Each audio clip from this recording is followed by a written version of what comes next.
పరమేశ్వరుడు ఒక్కడు, అతనికి సమానుడు కాని అధికుడు కాని మరి ఒకడు లేడు. అతడు తన వేద జ్ఞానాన్ని పురస్కరించుకొని సమస్త జగత్తును రచించాడు.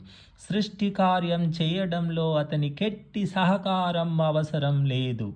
వేదాల ఆధారంగా జీవులకు కళ్యాణకరములైన యజ్ఞాల క్రియలను బోధించినవాడు. అందుకే యోగులు ఆ భగవంతుని ఎంతగానో స్తుతిస్తారు. అతడు అంతటా వ్యాపించి ఉన్నాడు. అందువలననే వేదం ఆ పరమాత్ముని విప్రుడని అంటుంది. అతడు అనంతుడు.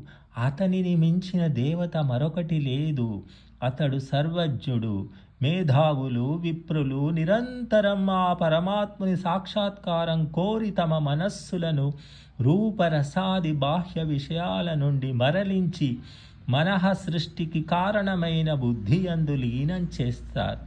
ఆ బుద్ధితో ఆత్మవిచారణ చేస్తారు. క్రమంగా ఈశ్వర సాక్షాత్కారానికి యోగ్యులవుతారు.